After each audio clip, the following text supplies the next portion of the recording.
खाग्राबारि दखरा दुलाराय बर' फरायसा आफादा दिनै 31थि मुंख्लंफोरनि दुखु सान फालिदों। उदालगुरि जिल्लानि सिङाव थानाय खाग्राबारि दखरा दुलाराय बर' फरायसा आफादनि बानजायनायाव धलासुबा गामियाव दिनै 31थि सा6 मुंख्लंफोरनि दुखु सान फालिदों। बे हाबाफारियाव मुंख्लंफोरखौ बिबार बावगिरि महरै बिबारखौ बावजेनो खाग्राबारि दखरा एबसुनि बारग' आफादगिरि महरसिं दैमारि बिथाङा।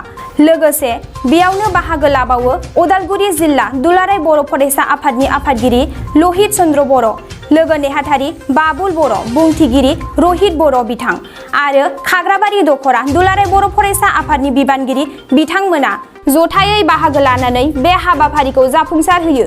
खाग्राबारि दखरा एबसुनि बारग' आफादगिरि महरसिं दैमारि बिथाङा खौरांगिरिनि सिगाङाव मा फोरमायदों फै जों आबुङै मिथिना लानि। समाव जि जोंहा मुंख्लं जालांबाय, गिबियावनो भुपेन चन्द्र बर', गणेश चन्द्र बर', अनिल कछारी, बाबुराम बर', मनिराम बर', मतिराम बर' बिथांमोना मुंख्लं जादों। बै समाव बै सानखालिनो दिनैनि बे 4 एप्रिलाव दा बिथांमोना थारैनो जोंनि हारिनि बे खैदां खैफोदनि समाव हारिनि मोनथायनि थाखाय जि मोनसे आन्दलन, जि मोनसे सोमावसारनाय जादोंमोन, बेयाव बिथांमोना सारा बुहुमनि बर'फोरजों लोगोसेनो बिथांमोना मैखोमै बाहागो लादोंमोन। आरो बिथांमोननि थांखिया बेनोल'मोन जे बर' हारिखौ बोरै सोबख'नाय नासयनायनिफ्राय उदांस्रि लाबोनो हायो, जोङो मुक्त जानो हायो, बे उद्देश्यजोंनो बिथांमोना ओंखारबोदोंमोन। आरो बिथांमोननि आं मिथिनायाव, आं मोनबोनाय हिसाबै जोंहा गिबियाव भुपेन चन्द्र बर'आ खोब क्ल'ज बिदि माबा दङमोन, थायोमोन। आरो बिथाङा जोबोद सासे ओनसोलनि राफोद साननो गोरों बेक्तिमोन। आरो बिथाङा गावनि फरायनायखौ दोनथ'नानैब्लाबो बे हारिनि खैदां खैफोदनि थाखाय सोमावसारनायाव नारा नाथा ओंखारबोदोंमोन, गोबां हाबाफारियाव बाहागो लाबोदोंमोन। आरो बिथाङा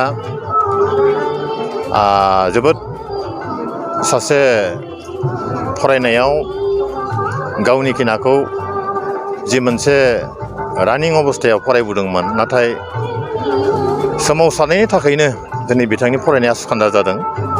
गोजौ हायार सेकेन्डारि आनजादखौ उथ्रिखांनायनि उनाव हायार इडुकेसननि थाखाय खाबु लानो हायाखिसै।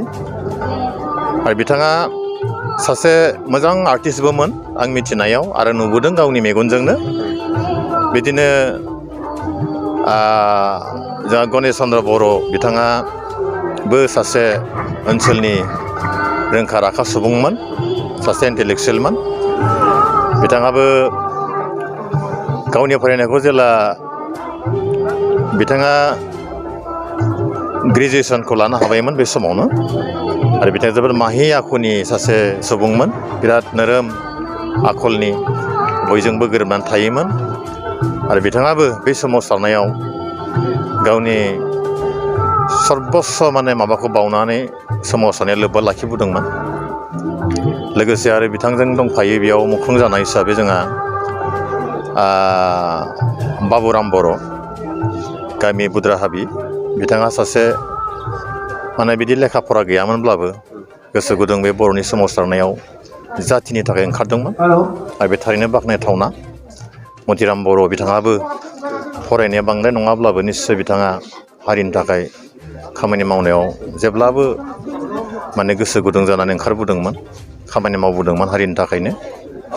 थिग बिदिनो अनिल कछारीयाबो सासे जोबोद राफोद आरो बोलोगोरा सुबुंमोन। बिथाङा सासे ताइकान्डुबो लानानै बिथाङा बेल्ट आरजिनो हादोंमोन। आरो बिथाङाबो बे सोमावसारनायखौ खुनु मोनसे दिमुद गैयालासेनो रायजो राजानि खावलायनाय बायदियैनो आन्दलनाव सानफ्रोमबो ओंखारनानै बर'नि मोननांगौखौ मोनफुंनो थाखाय बयजोंबो शेयार खालामबोदोंमोन आरो बेबायदिनो बिथाङा बैखालि मुंख्लं जादों बिथाङाबो दा बेबायदिनो बिथांमोननि जारिमिना दुखु गोनां दा बेखौ जोङो निस्सय दिनै गोथाङै मोननो हायाब्लाबो बिथांमोननि जिउ सोलेरा आं हास्थायगोन बिथांमोननि बे जिउ सोलेरा जाहाथे अरायबो सोरगोआव आलो गोजोन जायगा मोनो मा फोरमायनो सानो जिहेतु नैबे समाव थांनाय गोलाव समाव जिहेतु नैबेबायदि बर'जों बर' दाङाबाजि जाबाय खिन्थु नैबे समाव बै जिथु दाङाबाजि जालायनाय बेयाव नैबे समाव बे समाव नैबे समाव आं बेखौनो खावलायगोन जे बै समाव जोंनि बिदा फंबायनि गेजेराव जे मोनसे दाङाबाजि जाबाय जोबोद सानस्लाबनो हायियाव गोरोन्थि बुजिलायनाय जे मोनसे भुल बुजाबुजि जाबाय जोंनि गेजेराव बे बै समाव जानानै थांबायब्लाबो दिनैनि थारिखआव भबिष्यतआवबो जाहाथे बेबायदि मोनसे गावनि बिदा फंबायनि गेजेराव बेबायदि दाङाबाजि जाबावा आं बेखौ जेब्लाबो मिजिंथिगोन जोंनि गेजेराव अनलायनाय खौसेथि थानांगोन आरो बिनि गेजेरजोंसो जोङो सारा बर' रायजो राजाया खौसेथि थायोब्लासो जोङो जोंनि जिथु मिशन सिमां बेखौ जाफुंहोनो हागोन बाक्सा सालबारि मुखुमानि सिङाव थानाय रायजो राजा सुबुंफोरनि थाखाय मोनसे गोजोनथाव खौरां किरण एन्टारप्राइज जेराव नोंथांमोना मोननो हागोन नोंथांनि फालांगि खालामनायाव गोनांथि जानाय टाटा य'दा ट्राक आरो ई-रिक्सा लोगोसे नोंथांनि न' बां लुनायाव गोनांथि जानाय बाला अन्थाइ सिमेन्ट इटा बाक्सा जिल्ला सालबारि मुखुमानि सालबारि भबानिपुर लामायाव थानाय बे किरण एन्टारप्राइजआव नोंथांनि थांना थानायनि जिउआव गोनांथि जानाय टाटा य'दा ट्राक ई-रिक्सा आरो बाला अन्थाइ सिमेन्ट इटाफोरखौ गोरलैयैनो मोननो हागोन गोनांथि जानाय सुबुंफोरा 9101113708 आरो 9401079621 जानबुं अनजिमायाव खौरां लाहरनो हागोन।